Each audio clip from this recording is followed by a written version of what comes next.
Pagkatapos magsalita, lumipad si Fortune sa primordial region. Biglang sumigaw si Dexter. "Swerte! Tumigil ka!" Tiningnan ni Fortune ang direksyon ng boses na kaina-hinalang nagtatapos sa kalumingon kay Dexter. "Sino ka? Parang mas pambabae ka." Teken-ebak sa sagot ni Fortune. Tinabi ni Dexter, "Hindi mo ba ako nakikilala? Ako ang iyong sugo." Pinaghihinalaan niya ang mga Elways na ang Fortune ay may personalidad sa tunggalian. Ang isa ay ang katamtaman na dulo ng comics na Fortune. Ang isa ay ang arrogant dulo na nangingibabaw na hari ng Dragons. Ang dalawang personalidad na ito na pinakialaman ang kanilang sariling mga pag-iisip ay hindi sinasadya ng pag-iral ng bawat isa. Kaya naman, naiintindihan na hindi nakilala ng hari ng Dragons si Dexter. Kalokohan! Ako ang kahanga-hangang hari ng Dragons, na may ennoble bloodline and supreme status. Paano mo, hindi gaanong kabuluhan ng mga tao? Ang kawalang galang na gawin mo sa akin ang iyong pinuno. Naghahanap ka ng kamatayan. Patawarin kita sa pagkakataong ito. Ngunit tiyak na mapaparusahan ka kapag nangyari ito. Sumigaw si Fortune. Mabilis na nagpaliwanag si Dexter. Hari ng mga Dragon. Pag-isipan mong mabuti kung ano ang naranasan mo nitong mga nakaraang taon. Dapat may maalala ka. Fortune West puzzled dulo nahulog sa contemplation. Pagkaraan ng mahabang panahon, malamig itong nagsalita. Matagal na rin akong natutulog tapos nakalimutan ko kung anong nangyari. After spa-hacking, Fortuna flow patungo sa primordial ragayon. Tizaka Bakama ay nababalisa at walang takot na sumigaw. Fortuna, tumigil ka. Fortuna ay the direction ng Tavoy kay kaina-hinala at kay Saturnad sa Zaka. Sino ka? Parang pamilyar ka. Takang-taka sa pag-rapli ni Fortuna. Tinabi ni Zaka, hindi ka ba nag-recognize ma? Ako ang iyong master. I had always suspected that Fortuna had a dull personality. Tiona ay malinis at nakakatawang Fortuna. At ang Othar ay mayabang at nangingibabaw na hari ng mga dragon. Tita sa dalawang personality ay may sariling pag-iisip at wara-una-wara ng access tanka ni Othar. Gayunman, ito ay understandable na ang hari ng dragons ay hindi recognize Zaka. Nun Sansa, ako ay isang kahanga-hangang hari ng mga dragon, na may katayuang noble bloodline at saprama. Gaano ka, isang hamak na tao, ay may katapangan na makamastar sa iyong mastar. Ikaw ay nasa aking daat. Patawarin kita nitong time. Ngunit paparusahan mo kung mangyari ulit ito. Fortuna Balowad. Mabilis na sinabi ni Zaka. Hari ng mga dragons. Pag-isipan mong mabuti kung ano ang nagagawa mo sa mapanlinlang na Yars. Kailangan mong mag-ramambar something. Si Fortuna ay natarante at nahulog sa pagmumuni-muni. After a long while, malamig nitong sinabi. Masyado akong matagal na sumampal at nakalimutan ko ang nangyari. Taos pusong paliwanag ni Dexter. King of Dragons, hayaan mo akong maliwanagan ka. Ikaw ay nakulong sa isang pormasayon sa nakaraan. At itinaya ko ang aking buhay upang iligtas ka. Ikaw ay naka-attach sa akin sa lahat ng mga taon. At tayo ay umaasa sa isa't isa para sa kaligtasan. Bagamat kami ay may relasyong Panginoon-lingkod. Tinatrito namin ang isa't isa na parang magkapatid. Sa pagkakataong ito, ikaw ay nasa isang matinding labanan sa Minotaur. At tinulungan kita sa panganib ng aking buhay. Kawakas ay nagawa mong maghayganti at mabawi ang binhi ng apoy na pagmamay-ari mo sa tulong ko. Seryosong paliwanag ni Dexter, hari ng mga Drogon. Hayaan mo akong maliwanagan ka. Natrapped ka sa post. At itinaya ko ang buhay ko para iligtas ka. Ikaw ay na-attached sa akin sa lahat ng mga taon. At kami depended sa bawat isa para sa survival. Bagamat kami ay may isang master-servant relationship, tinatrito namin ang iba na parang magkakapatid. Sa pagkakataong ito, ikaw ay nasa isang mabangis na bote kasama ang Minotaur. At tinulungan kita sa panganib ng aking buhay. Kawakas ay nagawa mong maghayganti at mabawi ang binhi ng apoy na pag-aari mo sa tulong ko. Nag-isip si Fortuno saglit at tumango. Kanino mo ako naalala? Karangalan mo na I hope ako sa katawan mo. Ito ay mabuti para sa iyong kalusugan. Huwag mo akong isipin. Mula ngayon, isipin natin ang sarili nating negosyo at kalimutan ang post. Kung gusto mong ipahalata na minsan kong ikinulong ang aking sarili sa katawan ng tao. Paparusahan kita ng mahigpit. Sa pamamagitan ng thought, pinaliit ni Fortuno ang kanyang katawan at naging kidlat. Nawala nang walang tigil. Nagmura si Dexter. Nakaramdam ng pagkairite na hindi papansinin ni Fortuno ang kanilang post. 2 beses niyang binago ang buhay ng Drogon. Ngunit ngayong naging makapangyarihan na ito, tumanggi itong makilala siya. Fortuno, walang kabuluhang bagay. Siguradong hahatulan ito ng langit. Hindi napigilan ni Dexter na magmura sa Hunger Os niya natano ang buton ng apoy na halos nakuha niya na token OV ni Fortuno. Taos-pusong paliwanag ni Dexter. King of Dragons. Hayaan mo akong maliwanagan ka. Ikaw ay nakulong sa isang pormasayon sa nakaraan. At itinaya ko ang aking buhay upang iligtas ka. Ikaw ay naka-attach sa akin sa lahat ng mga taon. At tayo ay umaasa sa isa't isa para sa kaligtasan. Bagamat kami ay may relasyong Panginoon lingkod. Tinatrato namin ang isa't isa na parang magkapatid. Sa pagkakataong ito, ikaw ay nasa isang matinding labanan sa Minotaur. At tinulungan kita sa panganib ng aking buhay. Kawakas ay nagawa mong maghayganti at mabawi ang binhi ng apoy na pagmamay-ari mo sa tulong ko. Ang nag-iisang lobo at ang iba ay tumingin sa iba na walang magawa. Bakit hindi natin napagtanto noon na si Fortuno ay walang sapatos? Kung alam namin ang tunay na nature nito, gagamitin namin ito sa pag-ferment ng alak. Tumingin si Soul Wolf kay Dexter na parang nahihiya at nagtanong. Ano ang dapat nating gawin ngayon? Sumagot ang Mon. Sino pa ang ginagawa natin? Masyadong nakakapagod na piliin ito ngayon. Umaasa lang kami na babalik si Fortuno sa kanyang tunay na kaugalian at darating sa amin kapag nabalisa na ang isip nito. Bakit pakiramdam ko sinasadyang nagkukunwari si Fortuno na nalilito? Moebi hindi ito muling naghahati ng mga personalidad. Marahil ang Fortuno ay ang ilang os pa rin noon. Ngunit hindi na ito nakasanayan na mag-deal pa sa amin. Kaya ito ay naging hari ng mga Drogon. Post-ulo ni Soul Wolf. Mas lalong lumakas ang loob ni Dexter as he shared the some sentiments. Gayunpaman, hindi niya ito kayang sabihin ng malakas. Mas mabuti pang linlangan ang sarili kaysa pilitin ang realidad. Hindi niya kayang isuko ang nawawalang pag-asa na ito. Huwag na tayong mag-alala sa Fortuno sa ngayon. Kung hindi ito dumating back, I will hope to use my trump card to force it to submit. All of you should check if Camp South Monster is still alive. Bilin ni Dexter. Nagtinginan si Soul Wolf at ang iba pa na walang magawa. Hindi may kakaila na naging mahalaga ang Camp South Master sa matagumpay na pagpatay kay Minotaur. Kaya naman, kung nabubuhay pa ang Camp South Master, hindi tatutol si Dexter na iligtas ang kanyang buhay. Agad na pumunta si Soul Wolf at ang iba pa sa battlefield para hanapin ang kinaroroonan ng Camp South Master. Matapos maghanap ng ilang oras, bumalik sila at nagulat. Dexter, wala kaming makitang bakas ng Camp South Master. Well, self-destructed niya ang life force niya. Kaya dapat na blow into pieces. Ang mga pira-piraso ng kanyang katawan ay malamang na may halong dumi ni Minotaur. Sige, kahit patay na ang Camp South Master, malaki ang naitulong niya sa amin. Hindi natin makakalimutan ang kanyang kabaitan. Ang Camp South ay wala ng pinuno. Kaya't hayaan na natin at kunin ito upang maiwasan ang pagkamatay ng Camp South Master sa walang kabuluhan. Si Soul Wolf at ang iba pa ay hindi napigil ang mapangiti sa marangal na mga salita ni Dexter. Halos maniwala sila sa kanya. Nang walang paligoy-ligoy, nagmadali silang pumunta sa Camp South. Karamihan sa mahigit 10,000 residente sa Camp South ay nasumpa ng mga parasitic worm. Lahat sila ay nanghihina at paralisado sa lupa. Hindi makagalaw. Tanging ang kanilang paghinga lamang ang nagpapatunay na sila ay buhay pa. Gayunpaman, ang ilang mga tao ay hindi na humihinga. Siyempre, hindi pa talaga sila patay.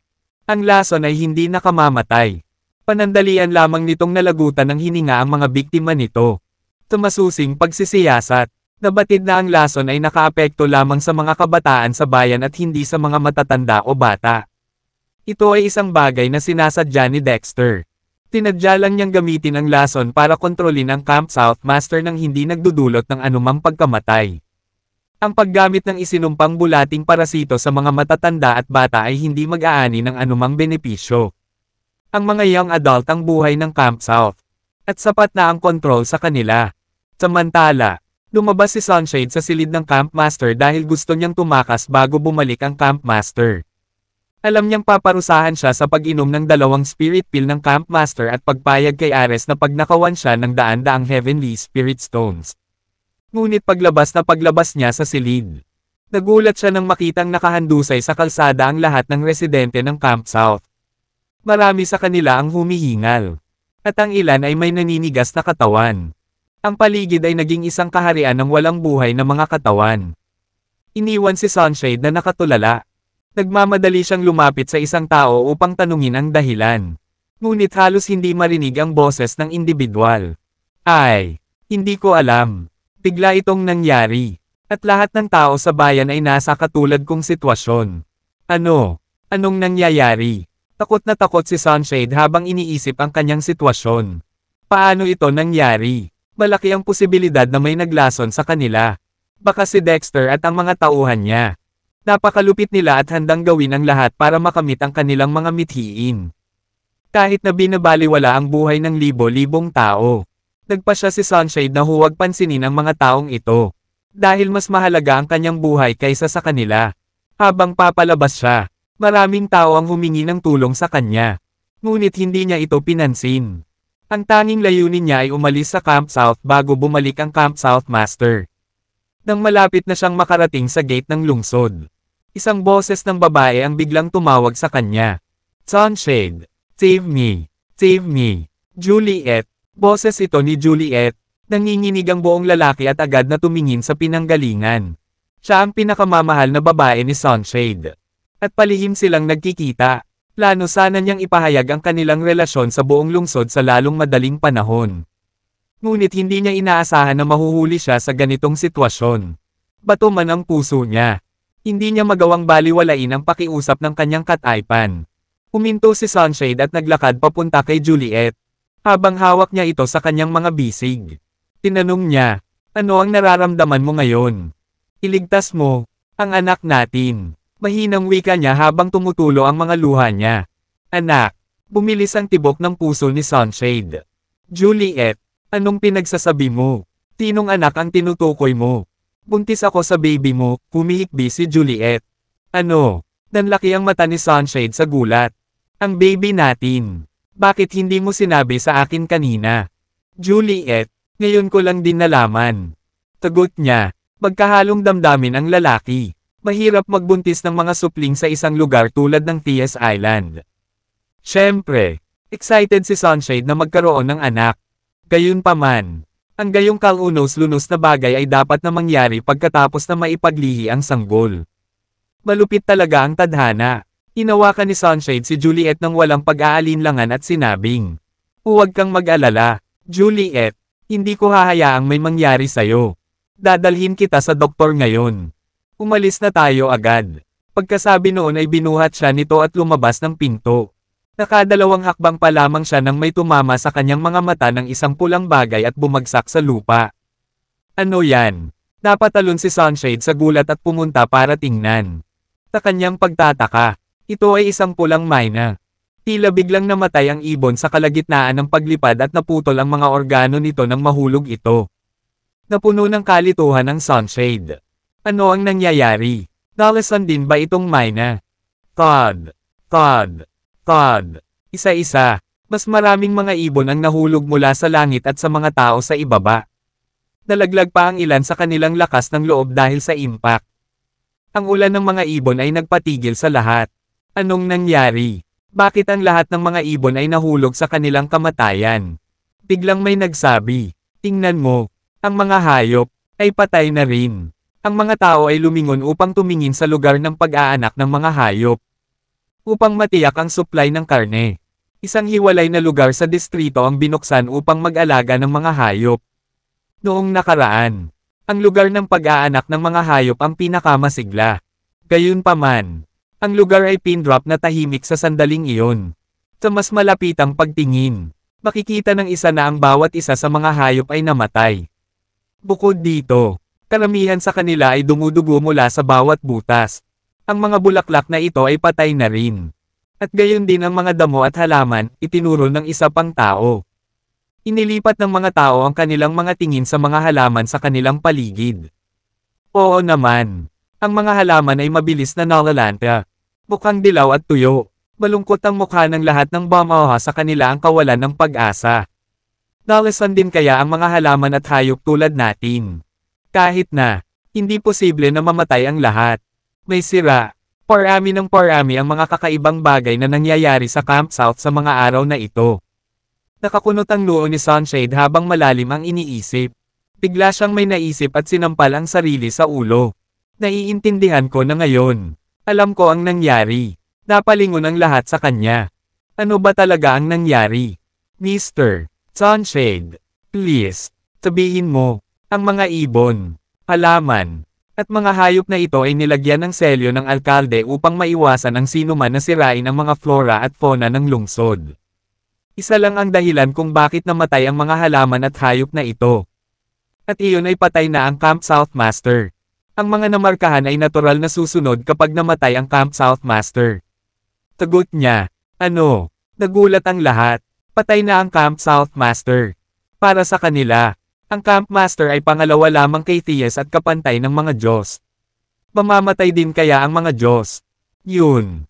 Kalokohan lang yan kahit anong isipin mo. Hindi mapaniwalaan ng karamihan ang mga salita ni Sunshade. Gayunpaman, nakangisi siya ng mga sandaling iyon. Sigurado si Sunshade na patay na ang Camp South Master. Wala na siyang dahilan para tumakas para sa kanyang buhay kung namatay ang huli. Hindi lamang maaaring manatili si Sunshade sa kanyang kasintahan ng walang pag-aalala. Ngunit maaari rin siyang maging Camp Master at mangibabaw sa Camp South. Well, tungkol naman sa mga pananakot ni Dexter and the rest. Haha, kung kahit ang Camp South Master ay patay na, walang paraan na sila ay buhay. Ang kapangyarihan ng Primordial Beast ay hindi isang bagay na kayang tiisin ng mga tao. Maingat na ibinaba ni Sunshade si Juliet habang sinabi niyang, lahat, tumira sandali at makinig sa akin. Sigurado akong patay na ang Camp South Master. Alam kong ang ilan sa inyo ay ayaw maniwala sa akin. Ngunit malapit akong kaibigan ng Camp South Master. Walang nakakakilala sa kanya ng higit sa akin. Sa katunayan, mayroong isang tiyak na telepathic na koneksyon sa pagitan namin. Gayunpaman, ang koneksyon na iyon ay nawala kanina. Kaya, ano ang ibig sabihin nito? Ang Camp South Master ay maaaring napunta sa ibang dimensyon o patay na. At ang posibilidad ng una ay maliit sa wala. Sa makatuwid, malaki ang posibilidad na siya ay pinatay. Ang puso ng karamihan ay lumubog. At ang lahat ay nahulog sa kawalan ng pag-asa. Sa una ay umaasa sila sa Camp South Master para iligtas ang kanilang buhay. Gayunpaman, siya ay nakalulungkot na pinatay sa harap nila. Iniisip nila kung iyon na ba ang katapusan nila. Marami ang napaluha at napahagulgol sa kaisipang ito. Natahimik din si Sunshade habang iniisip niya kung paano siya banayad na magpahiwatig sa mga tao na italaga siya bilang bagong Camp Master. Hanggat siya ay naging bagong Camp Master, hindi lamang niya mailigtas si Juliet at ang iba pang mga tao kundi ang buong Camp South sa ilalim ng kanyang kontrol sa hinaharap. Sa sandaling iyon, sumigaw ang isang gwardya ng Camp South. May suggestion ako. Everyone, pakinggan mo. Bagamat napatay ang Camp South Master, hindi tayo mawawala ng tiwala sa kaligtasan dahil sa mga patay. Dapat tayong mabuhay at maghanap ng mga paraan upang mailigtas ang ating sarili. Sa kawalan ng pamumuno naghahari ng kaguluhan. Pumili tayo ng taong maaring mag-akay sa atin sa sitwasyong ito. Dito sa Camp South, si Mr. Sunshade ay pangalawa lamang sa Camp South Master. Maging ito ay prestihiyo o kakayahan. Iminumungkahi ko na piliin natin siya bilang bagong Camp South Master. Ano sa tingin mo? Nakahinga si Sunshade sa narinig. The Asterisk Man. Kailangan kong magpasalamat sa taong nagrekomenda sa akin ng maayos ng maging bagong Camp Master ako. Samantala, lumingon ang mga tao sa Sunshade. Natahimik sila noong una, ngunit hindi nagtagal ay ipinakita nila ang kanilang suporta. Samasang-ayon ako. Ang kailangan natin ngayon ay isang bagong pinuno na makakaahon sa atin sa problemang ito. Ginoo, ang Sunshade ay pinakaangkop para sa posisyong ito sa lahat ng tao sa Camp South. Maliligtas mo kami, di ba, Mr. Sunshade? Palagi kang magiging Camp Master hanggat ililigtas mo kami. Kahit na bumalik ang dating Camp Master, susuportahan ka pa rin namin. Ikinaway ni Sunshade ang kanyang mga kamay. Tinenyasan silang tumahimik. Lahat sila ay lubos na nagtutulungan. Dahil mabilis silang tumigil sa pag-uusap. Medyo walang galang. Para sabihin, pag-usapan ng pagtatalaga ng bagong campmaster noong kamamatay lang ng dati. Gayunpaman, dahil lahat kayo ay nagtitiwala sa akin at mariing inirerekomende na maglingkod ako bilang bagong campmaster. Magiging insensitive ako na tanggihan ka. Magalang kong tatanggapin ang posisyon ng campmaster sa ngayon at subukan ito. Kung matutulungan kitang malutas ang krisis na ito at ikaw ay nasisiyahan, patuloy akong maglilingkod sa iyo. Pero kung sa tingin mo ay hindi maganda ang trabaho ko, pwede akong bumaba anumang oras, sabi ni Sunshade. Sige. Nagpalakpakan ng mga tao. Ang kanyang mga salita ay eksakto kung ano ang nais nilang marinig. Ngayon, gusto kong magtipon ang lahat ng doktor ng Camp South at mahanap ang lunas sa akin. Sabi ni Sunshade. Sige. Ilang mga doktor ng Camp South ang agad na sumugod sa kanya.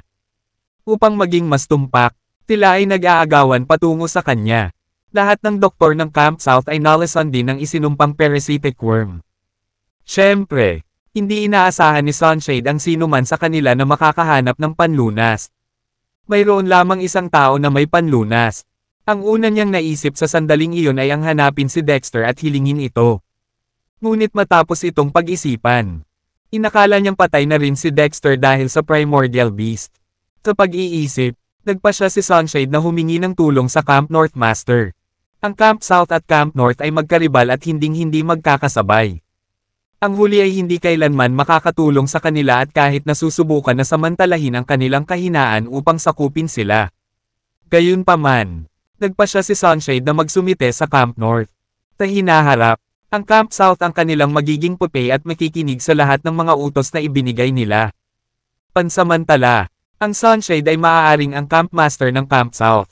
Ngunit sa pangalan lamang. Malalim ang iniisip niya nang biglang umalangaw-ngaw ang malamig na tawa na nakakuha ng atensyon ng mga tao.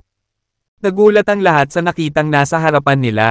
Si Dexter iyon at ang mga tauhan niya. Nakatakas ba sila sa Primordial Beast?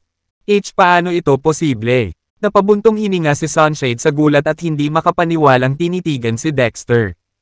Buhay pa kayong lahat. Kamusta ka pa? Paano ang Camp Master? Nasaan ang Camp South Master? Kasama mo siya kanina. Nasaan siya ngayon? Sumagot si Soul Wolf. Pinatay namin ang Camp South Master dahil ipinagkanulo niya kami.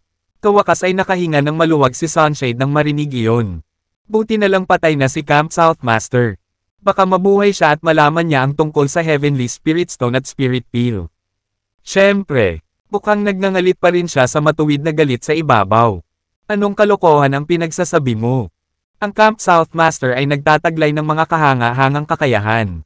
Bakit siya papatayin ng mga ordinaryong tao na tulad mo? Dapat ay namatay ang Camp South Master sa kamay ng isang Primordial Beast. Kayong mga tao ay dapat na walang kahihiyang tumakbo para sa inyong buhay. At iyon ang dahilan kung bakit kayo ay nakaligtas. Tama ba ako? Haha. Ang bobo asterisk S. Tumikim at nanunuya si Soul Wolf.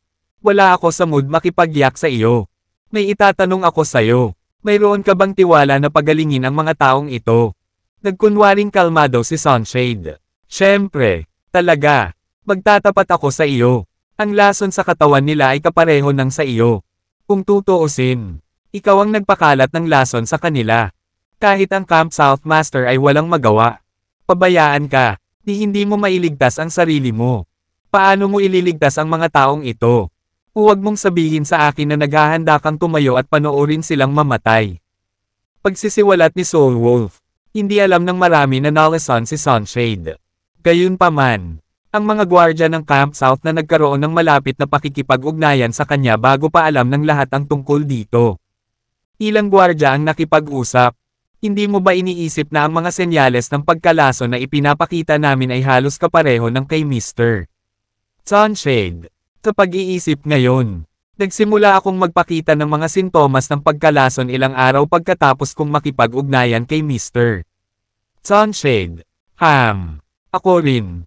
Nakaramdam ako ng kawalan ng lakas sa aking mga paa pagkatapos kong makipag-ugnayan kay Mr. Sunshade. Malaki ang posibilidad na nagkalat si Mr. Sunshade ng lason sa amin. At ikinalat namin ito sa iba. Ganyan ang pagkalat ng lason sa buong Camp South sa napakaikling panahon. Nang malaman na si Sunshade ang pinagmulan, ang lahat ay nagsimulang tumitig sa kanya ng may galit. Kahit na huminga ng malalim si Sunshade at sinubukang panatilihin ang kanyang kalmado, siya pa rin ang sumuko sa ilalim ng presyon. At ang takot ay bumaba sa kanyang mukha. Stop spelling nonsense. Dexter, how dare you make such less accusations? Lahat, mangyaring huwag makinig sa kanya. Halatang sinusubukan niyang maghasik ng discord sa pagitan namin. Huwag kailanman maniwala sa kanyang mga salita. Siya ang ating kaaway. Siya ang pumatay sa aming campmaster. Soulwolf authored. Ang isang campmaster lang ay hindi karapat dapat sa atin na kumilos ng personal. Madudumihan lang ang mga kamay ko kung kailangan kong makitungo sa isang katulad niya. Gaya ng sinabi mo, ang Camp Southmaster ay pinatay ng isang primordial beast. Sumagot si Sunshade. Napatay si Camp Southmaster ng isang primordial beast. Kung gayon paano kayong lahat ay nabubuhay pa? Sigurado akong ginamit ninyo siya bilang isang sakripisyo upang lahat kayo ay makatakas sa kamatayan. *ill shit yan. Nakaligtas kami dahil napatay namin ang primordial beast. Pakli ni Ares. Pumagalpak ng tawa si Sunshade. At sumunod ang mga tao. Pinatay ninyong lahat ang primordial beast. Sino sa lupa ang maniniwala niyan? Itinuring mo kaming tanga. Ha? Napabuntong hininga si Soulwolf. Dahil hindi ka naniniwala sa aming mga salita. Kailangan kong patunayan ito sa inyong lahat. Lumingon siya para tingnan ang malayong hilaga. Pagkatapos ay bumulong. Malapit na ang oras. Nag-aalinlangan ang mga mukha ng lahat habang iniisip nila kung ano ang ibig sabihin ng Soulwolf. Hindi nagtagal. Isang dambuhalang at matibay na ulo ng kalabaw ang pumasok sa linya ng paningin ng mga tao. Nang makita ang eksenang iyon sa harapan nila, nanlaki ang mga mata ng lahat at nagbuntong hininga. Nanigas ang kanilang mga katawan habang sila ay naging alerto. Ang ulo ni Minotaur. Ito ay Minotaur. Nandito na ang primordial beast. Si Minotaur. Ang mga tao ay natakot. At natural. Ang kanilang unang reaksyon ay tumakbo para sa kanilang buhay. Gayunpaman, nalaman nilang masakit at mahina ang kanilang buong katawan. Walang paraan na makagalaw sila ng 1 pulgada. Napangiti si Soulwolf. Huwag kang mag-alala. Ito ay ulo lamang ng isang patay na kalabaw. Hindi na kailangang mag-freak out ng ganito. Noon lang sumagi sa isip ng lahat na ang ulo ay pag-aari ng isang patay na kalabaw. Damyugo ito sa lahat ng orifice at may malinis na hiwa sa neckline nito. Tinaladkad ng 2 tao ang ulo. Kaya nagpapaliwanag kung bakit tila lumilitaw ito na parang lumilipad sa gitna ng hangin. Ang dalawa ay walang iba kundi sina Nameless at Alfred. Dahil sa ulo ng water buffalo, kinailangan nilang kumilos ng mas mabagal kumpara kay Dexter at sa iba. Kaya naman medyo maya-maya lang ay dumating na sila. Boom! Inihagis ni Nameless at Alfred ang ulo ng water buffalo sa tuktok ng pader ng lungsod. At ang napakalaking presyon ay nagpang-inig sa buong tore at nawasak ang mga pader. Ang ulo ay tila nasa bingit ng pagbagsak ngunit sa huli ay nakatayong matatag kahit ano paman. Bahagyang gulat ang bumalot sa karamihan. Tinatay talaga nila si Minotaur. Gaano kalakas ang mga taong ito? Talagang hindi ka panipaniwala ang mga ito. Ang kakayahan ng dating campmaster ay tiyak na hindi maihahambing sa kanila. Kung hindi, hindi sana siya napatay ni Minotaur. Sa kabilang banda, ang grupong ito ng mga tao ang pumatay kay Minotaur. Nang makitang laban na sa kanya ang sitwasyon, agad na lumuhad si Sunshade kay Dexter. Commander Cruz, sigurado kang makapangyarihan at may kakayahan. Ako ay higit na handa na magpasakop sa iyo. At ipinapangako ko na ang aking mga susunod na henerasyon ay maglilingkod sa iyo. Dahil nakaluhod na si Sunshade, sumunod agad ang iba. Magpapasakop kami sa iyo sa buong buhay namin. Commander Cruz, gagawin namin ang lahat para sa iyo at mamatay para sa iyo. Tahimik na tumango si Dexter. Natural na maganda ang pakikitungo ko sa iyo kung ikaw ay nasa serbisyo ko. Siyempre, kung sino man ang hindi nasisiyahan. Huwag mag-atubiling umalis ngayon. Hindi kita pipigilan. Sigurado, walang umalis. Maamong komento ni Sunshade. Tingnan mo, Commander Cruz, lahat tayo dito ay nalasan at nasayang. Natatakot ako na hindi kami makapagtrabaho para sa iyo. Inihagis ni Dexter ang isang maliit na bote ng porselana kay Sunshade. Ang bote na ito ay naglalaman ng antidote. Ang kailangan mo lang gawin ay dissolve ito sa tubig at hayaan ang lahat na magkaroon ng isang kutsara. I-detoxify nito ang lason sa iyong katawan. Tuwang-tuwa na marinig iyon. Yumuko si Sunshade. Aayusin ko kaagad iyon. Hayaan mo na sa ibang tao. Susundan mo ako. I have some questions to ask you. Sabi ni Dexter. Lahat tama. Inabot ni Sunshade ang antidote sa isang gwardya at sinundan si Dexter sa kwarto ng campmaster. Sunshade, narinig mo na ba ang tungkol sa King of Dragons? Tanong ni Dexter. Hari ng Dragons. Kalahati. Sumimangot ang nabuo sa pagitan ng mga kilay ni Sunshade. Ang ibig mong sabihin ay Dragon King. Isa sa mga centurion na dating bahagi ng Centuria. Nagtatakang tanong niya. Si Draco ang tinutukoy niya. Umiling si Dexter. Hindi siya. Ang tinutukoy ko ay ang King of Dragons. Ang primordial beast sa Theas Island. Ang kaliwanagan ay nahuhugasan sa Sunshade. Nakita ko. Ang tinutukoy mo ay ang sinaunang hari ng mga dragon sa Theas Island. Tama ba? Napakamot ng ulo si Dexter. Tama iyan. Sabihin mo sa akin ang higit pa tungkol dito. Lahat ng tungkol sa sinaunang hari ng mga dragon ay isang alamat. Hindi ko magagarantiya ang pagiging tunay nito. Ang sabi-sabi ay ang King of Dragons talaga ang unang pinuno ng Theas Island. Lahat ng bagay sa isla, kabilang ang mga primordial beast at mahahalagang materyales, ay nasa ilalim ng utos nito. Nang maglaon, ang ilang mga primordial beast ay ayaw sumunod sa mga utos ng King of Dragons at lihim na nagsimula ng isang pag-aarsa upang tambangan ito. Nasa huli ay naging sanhi ng hindi na mapananawli na pagkawasak ng kaluluwa nito. Mula noon, tuluyan nang nawala ang hari ng mga dragon sa kasaysayan ng Theas Island. Iyon ay nagmamarka ng pagtatapos ng paghahari ng hari ng mga dragon. At ang isla ay opisyal na tumuntong sa Primordial Age. Iyon lang ang alam ko. Medyo nagulat si Dexter. Hindi ko akalain na may ganoong nakaraan si Fortuna. Ang unang pinuno ng Theas Island. Ha? Sunshade. Alam mo ba kung may kahinaan ang King of Dragons? Gusto ko itong supilan. May suggestions ka ba? Tanong ni Dexter. Ano? Naisip ni Sunshade na pinaglalaroan siya ng kanyang mga tainga. Ano ang sinabi mo? Commander Cruz, gusto mong supilan ang hari ng mga dragons. Tumango si Dexter bilang tugon. Hindi napigilan ni Sunshade ang tumawa sa saya. Commander Cruz, itigil mo na ang kalokohan. Ang hari ng mga dragon ay patay na. At ang kaluluwa nito ay nawala ng matagal na ang nakalipas. At muli, kahit nabuhay pa ito at nagawa nating hanapin ito. Huwag mo nang isipin na supilan ito. Narinig ko na ang kakayahan ng King of Dragons ay mas mataas kaysa kay Theas. Napabuntong hininga si Dexter. Sige. Kalimutan mo na. Mag-iisip ako ng mga paraan tungkol sa King of Dragons. Hayaan mong may itanong ako sayo. Ilang Heavenly Spirit Stone at Spirit Pill ang mayroon sa Camp South? Dalhin mo sa akin ang lahat. Tumawa ng mapait si Sunshade. Commander Cruz. Ang mga Spirit Pill sa Camp South ay inagaw lahat ng iyong nasasakupan. Tungkol naman sa Heavenly Spirit Stones, kumuha din siya ng malaking bahagi nito. Maliit na lang ang natitira sa atin. Alam ni Dexter na ang tinutukoy ng subordinate na si Sunshade ay si Ares. Sabi ni Dexter, sige, ipadala sa akin ang lahat ng natitirang mahahalagang supply. Okay. Maingat na umatras si Sunshade. Pagdating pa lang niya sa gate ay may napansin siyang dalawang gwardya na may kasamang babae. Nang makita niya ng malinaw ang mukha nito ay laking gulat niya nang makitang babae pala iyon ni Juliet. Agad na pinatigil ni Sunshade ang mga tanod at pinayuhan sila. Tahan na dyan. Who the F***, pinapayagan kang itali ang babae ko. Palayain mo siya ngayon. Nakita ni Juliet si Sunshade at napaluha. Sunshade, iligtas mo ako. Please save me. Mabilis siyang inalo ni Sunshade.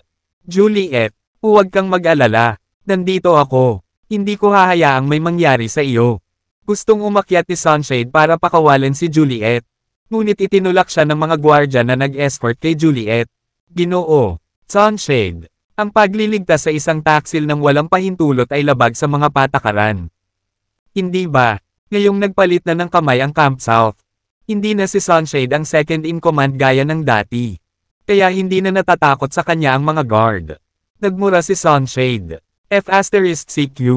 Sino ang tinatawag mong traidor? Sumagot ang mga gwardya. Nakipag-usap si Juliet sa Camp North at ipinaalam sa kanila ang aming sitwasyon. Hindi ba yun itinuturing na pagtataksil? Ano? Nagulat si Sunshade. Nakipag-usap si Juliet sa Camp North. Ibig mong sabihin na siya ay isang taksil na nagtaksil sa atin at nakipag-usap sa Camp North.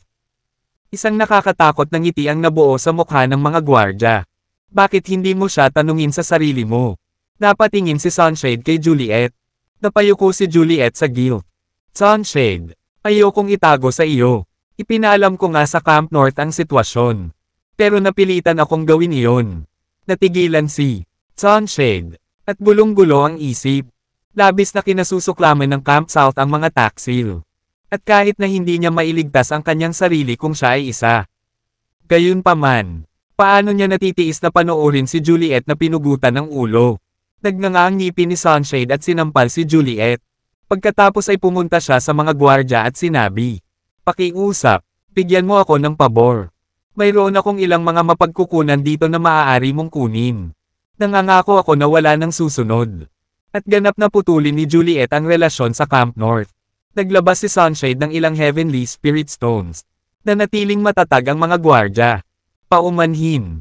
Para sa kapakanan ng Camp South at ng bagong Camp Master. Dapat nating gawin ang ating tungkulin. Pagkatapos noon ay pilit na tinulak ng mga tanod si Juliet at pumasok sa loob. Ang pagbibigay sa taksil na ito ay maaaring makuha ang pabor ng bagong commander. At ang kanilang mga kinabukasan ay magiging walang limitasyon. Ito ay nagkakahalaga ng higit pa sa ilang Heavenly Spirit Stones. Nakiusap si Sunshade sa mga gwardya. Ngunit nanatili silang hindi natinag at patuloy na itinulak si Juliet patungo sa silid ng Camp Master. Nag-alinlangan si Sunshade. Dapat ba akong sumunod at makiusap para kay Juliet?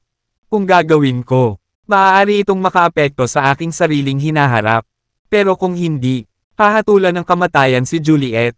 Pero kahit pumunta ako at humingi ng awa, baka hindi na mabago ang kapalaran ni Juliet. Sa huli, nagpa siya si Sunshade na kunin ang panganib. Ang pag-ibig ay maaaring maging matapang sa mga tao. At nagpa siya siyang ipagsapalaran ang lahat ng ito. Kinagat niya ang kanyang mga ngipin at sinundan sila sa silid ng Camp Master. Maingat na sinusuri ni Dexter ang kanyang mga sandata nang may papasok na babae ang mga gwardya. Napumukaw sa kanyang kuryosidad. Ano ang nangyayari? Sumagot ang isa sa mga gwardya. Commander Cruz, nakita namin ang babaeng ito na naghihinala sa sulok ng lungsod. Nag-imbestiga kami at nalaman na nagpapadala siya ng mga mensahe sa pamamagitan ng mga homing pigeon. Nang makita niya kami, mabilis niyang sinubukang ipadala ang mensahe. Ngunit sa kabutihang palad, naagapan namin ang kalapati.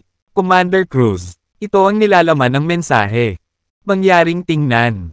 Kinuha ni Dexter ang sulat at pinagmasdang mabuti. Ang mensahe ay inilaan para sa Camp North.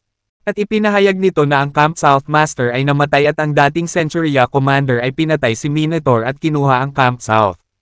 Maliban doon, walang ibang mahalagang impormasyon. Napatingin si Dexter kay Juliet. Naramdaman niya ang pressure at napaluhod siya hanggang sa napaluhod siya. Gaano ka nakatagal nagtatrabaho para sa Camp North Master? Malamig na tanong ni Dexter. For a year. Nanginginig na sagot ni Juliet. Commander Cruz, napilitan akong magtrabaho sa Camp North. Hindi ko na uulitin sa hinaharap. Hindi ko hihilingin na iligtas mo ang aking buhay. Sana lang kitilin mo ang buhay ko pagkatapos kong maipanganak ang anak ko. Walang kasalanan ng bata. Pakiusap ni Juliet. Sa sandaling binanggit niya ang anak. Sumakit ang puso ni Sunshade. Lumuhad din siya sa harap ni Dexter. Commander Cruz, sa totoo lang, si Juliet ay babae ko. At ang bata sa kanyang tiyan ay akin. Kung maaari, gusto kong ipagpalit ang buhay ko para kay Juliet at sa anak. He said, Commander Cruz, ikaw ay isang makatwiran at mabait na tao. Please grant my wish. Pakiusap niya, sabi ni Dexter. Bumangon ka, hindi ko na ituloy ang nangyari kanina. Gusto kong patuloy kang maging especially iyan ng Camp North at magpasa ng impormasyon. Lahat ng naruroon ay nagtataka habang nakatingin kay Dexter. Sabi ni Dexter kay Juliet, "Go ahead. Patuloy na magpadala ng mga umuuwi na kalapati sa Camp North. Ngunit baguhin ang mga nilalaman ng mensahe. Huwag mong banggitin na ako ang pumatay kay Minotaur. At huwag mo nang sabihin ang paglalarawan ng aking lakas hanggat maaari para akitin ang Camp North sa pag-atake sa atin. Nakaramdam ng hindi makapaniwala ang lahat. Hindi pinarusahan ng komandante ang taksil bagkus pinayagan pa ang taksil na ipagpatuloy ang pagpasa ng impormasyon sa kaaway. Anong klaseng logic ito? Si Juliet at Sunshade ay seryosong nagtaka kung ang commander ay gumagawa ng ironic na pahayag. Malamig na sabi ni Dexter. Anong nakatayo ka dyan? Pumunta ka at gawin mo ang sinabi ko. Noon lang napagtanto ni Sunshade na hindi nagbibiro si Dexter sa kanila. Hindi siya makapaniwala. Commander Cruz, seryoso ka ba? Sagot ni Dexter. Siyempre ako. Abala ako ngayon at wala akong oras para salakayin ang Camp North. Kaya hahayaan ko silang mahulog sa bitag mismo. Biglang napagtanto ni Sunshade na nakatutok si Dexter sa Camp North at gusto niyang kunin ito.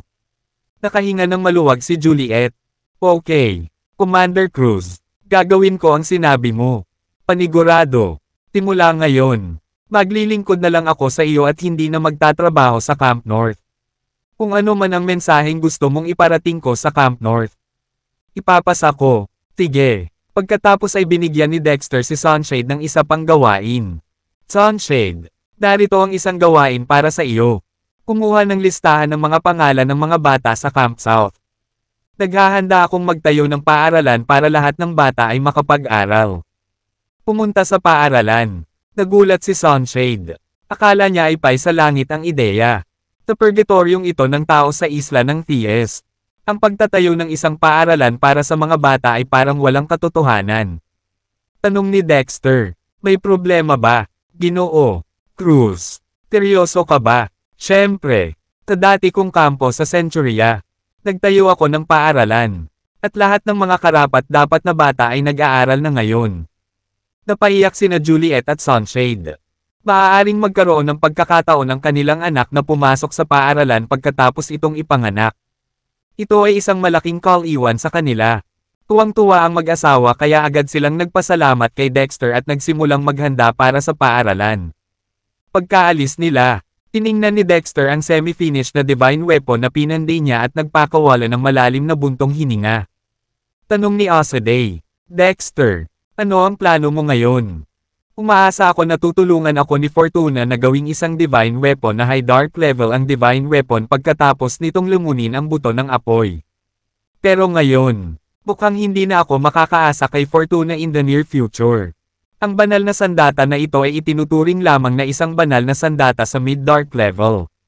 Ngunit kailangan ko itong hubugin ngayon. Bagamat maaaring hindi ito makalusot sa parallel space kung saan matatagpuan si Lacey. Naniniwala akong makakapagbukas ako ng isa o dalawang bitek dito. Pagpapatuloy niya, kailangan kong pukawin ang isang hibla ng kamalayan ni Quinlan at makipag-usap siya sa akin sa isang panaginip upang malaman ang higit pa tungkol sa Fortuna. Kung hindi nasusupol si Fortuna, hindi ko magagamit ang buto ng apoy para makagawa ng mas mataas na antas ng banal na sandata at iligtas si Lacey. Tumango si Osaday at sinabing, si Quinlan lang siguro ang nakakaintindi kay Fortuna. Pagkatapos ng lahat, inaangkin niya na siya ang unang may-ari ng Thies Island. Maaaring nabuhay siya sa parehong panahon ni Fortuna. Oo, tumango si Dexter at saka nakipag-usap kay Soul Wolf sa kanyang isipan. Soul Wolf, kailangan kong pumunta sa pag-iisa para sa isang sandali upang pekain ang banal na sandata. Dapat bantayan mo ako. Tumugon ng Soul Wolf. Naiintindihan. Utos ni Dexter. Isa pa, sa darating na panahon, maaaring dumating ang Camp North para umatake. Kumuha ng ilang mga tao upang ibaba ang Camp North. Sumagot si Soul Wolf. Naiintindihan. Dagdag pa ni Dexter. Ipaalam din kay Ares at dalhin niya ang ating mga tao sa Camp South. Ang Camp South ang magiging bagong base natin. Hindi na natin kailangang magtayo ng isa pang base. Nitiig ang naghintay si Ares para bumalik si Dexter at ang iba pa. Ngunit hindi sila dumating. Nagsimula siyang magtaka kung nasa panganib sila. Habang pinag-iisipan niya kung tutulong siya sa kanila. Isang mensahe na ipinadala ni Soul Wolf ang biglang lumitaw sa kanyang isipan. Sabi ni Soul Wolf, Ares, dalhin mo agad ang lahat ng tropa sa Camp South. Ang Camp South ang magiging bagong base natin. Nagulat si Ares, Soul Wolf, nakuha na ba ninyo ang Camp South? Sumagot si Soul Wolf, Siyempre, Bakit pa kita hihilingin na pumunta sa Camp South? Tanong ni Ares. Pero hindi ba dapat sasalakayin ninyo ang Primordial Beast? Pagtatakpan lang ba iyon at hindi mo talaga inatake ito? Sumagot si Soul Wolf. Ikaw ay napakabaliw. Inatake at pinatay namin ang Primordial Beast. Pagkatapos ay bumalik upang sakupin ang Camp South. Puri ni Ares. Wow! Ang galing nyo. Pinatay nyo ang Primordial Beast ng ganon-ganon lang. Sumagot si Soul Wolf. Siyempre, hindi mo ba kilala kung sino si Dexter? Napabuntong hininga si Ares. Narinig ko ang mga lokal na nagsasabi kung gaano kalakas si Minotaur at kung paanong kahit si Thies ay hindi ito kayang talunin. Ngunit ngayon ay tila hindi ito ganoon kalakas. Mapait na ngumiti si Soul Wolf. Totoong makapangyarihan si Minotaur. At kung hindi dahil sa tulong ni Fortuna, baka nadurudge na sila nito hanggang sa mamatay. Gayunpaman, ang pinaka nakakatakot ay wala na si Fortuna sa kanilang panig at maaaring maging kaaway pa nila. Kung wala si Fortuna, magiging mahirap ang mga susunod na araw. Tinabi ni Soul Wolf, magmadali at dalhin ang lahat dito. Tasandaling dumating ka, sasabihin ko sa iyo ang lahat tungkol sa kapana-panabik na labanan sa larangan ng digmaan. Isang simpleng, okay, lang ang isinagot ni Ares. Ang Haring Timog at Haring Hilaga ay nagtipon. Nag-uusap sa isa't isa. I wonder kung sino ang mas malakas. Ang bago nating commander o si Minotaur. Well, kung gayon, hayaan mong itanong ko ito sa iyo. Sino ang mas malakas, Minotaur o Thies? Mahirap sabihin. Pero personal kong nararamdaman na kung ito ay isang life and death na labanan. Maaaring magkaroon ng kaunting kalamangan si Minotaur. Kung tutuusin, lumalaban ang mababangas na hayop ng walang takot sa kamatayan. Paano si Commander Cruz kumpara kay Thies? Siyempre mas malakas si Thies. Kung si Commander Cruz ay mas malakas kaysa sa Thies, ang Thies Island ay napalitan na ng pangalan bilang Cruz Island. Kaya natural, si Commander Cruz ay hindi katugma kay Minotaur. Well, si Commander Cruz ay matagal nang wala. Malamang patay na siya sa kamay ni Minotaur. Kung may nangyaring masama kay Commander Cruz, ano ang gagawin natin? Sa ating lakas, hindi tayo makapagtatag ng isang malaking kampo dito ng mag-isa. Maaari lamang tayong maghanap ng kanlungan sa Camp South o Camp North. Sana, kunin nila tayo. Nagdududa ako. Lahat kami ay nagmula sa Centuria o Legion. Hindi man lang natin makuha ang atensyon ng Camp North at Camp South Masters. If it really comes to that, we'll have to go back to Legion and Centuria. Buti na lang at marami kaming naipon na pagkain. At sapat na iyon para makaraos kami sandali. Parang bumalik tayo sa mga panahon bago tayo napalaya. Takabutihang palad. Kahit paano ay nailigtas namin ang aming mga buhay. Tahimik na nakinig si Phoenix. Patuloy na nagbabago ang kanyang ekspresyon. Sa pag-iisip ng posibilidad na makatagpo si Dexter ng panganib. Naramdaman ni Phoenix ang matinding kirot sa kanyang puso. She clenched her fists and secretly vowed na kung hindi babalik si Dexter ngayong gabi, hahanapin niya ito kahit na ang ibig sabihin nito ay isakripisyo ang sarili. Sa sandaling iyon, lumakad si Ares, at agad na tumahimik ang mga tao. Seryoso ang ekspresyon ng mukha ni Ares, na tila nagmumungkahi na nagdala siya ng masamang balita. Pagkatapos suriin ang karamihan, tinabi ni Ares, lahat, ay pack up ang lahat ng maaari mong dalhin at maghanda upang umalis. Napuno agad ng kalungkutan ang grupo. Inakala nilang nakatagpo nga ng gulo si Dexter. At ngayon ay gusto ni Ares na ibalik sila sa distrito ng Legion. Ang mga tao ay tahimik na nag-impake ng kanilang mga gamit sa mahinang espiritu. Mukhang hindi nasisiyahan si Ares sa sinabi niya. Bilasan mo at huwag kalagkarin ang iyong mga paa. Bakit kayo nagmumuni-muni na parang namatayan ang pamilya ninyo? Takit na tumusok sa puso ni Phoenix. Kawakas ay hindi na niya nakayanan pa at tumayo. Kumuha ng mahabang espada sa malapit at lamusong palabas na may layuning pumatay. Agad na pinigilan ni Ares si Phoenix at tinanong, Phoenix, saan ka pupunta? Lumingon si Phoenix, tinitigan si Ares, at sinabing, Ares, patay na ang iyong amo. At aalis ka ng walang sabi-sabi. Hindi mo ba siya ipaghihiganti? Hindi ako papayag na mamatay si Dexter sa walang kabuluhan. Sisiguraduhin kong ipaghihiganti ko siya. O kahit papaano, makuha ang kanyang katawan. Tawa ng tawa si Ares. Sino ang pinaghihiganti mo? Si Commander Cruz ay hindi patay. Hindi siya patay. Nagtinginan ng mga tao sa pagtataka. Seryoso ka? Kung hindi patay si Commander Cruz, bakit mo kami ibabalik sa distrito ng Legion? Sino ang nagsabi na ibabalik kita sa distrito ng Legion? Tanong ni Phoenix. Kung gayon, bakit mo sinasabi sa amin na mag-impake? Sumagot si Ares. Bueno, pupunta tayo sa Camp South at doon tayo manirahan. Camp South. Lalong nabigla ang lahat. Sumali ba si Commander Cruz sa Camp South? Dadalhin ba tayo ng Camp South, Master? Kung tutuusin, galing kami sa Centuria at Legion. Napabuntong hininga si Ares. Hindi ko mawari kung paano kayo mag-isip minsan. Tinakop ni Commander Cruz ang Camp South. Ngayon siya ang Camp South Master. Ano? Nagulat ang lahat ng naruroon. Nasakop ni Commander Cruz ang Camp South. Hindi ba siya pumunta para labanan ang Primordial Beast? Paano niya nasakop ang Camp South? Proud na sabi ni Ares. Kailangan ko ba talagang magpaliwanag sa iyo?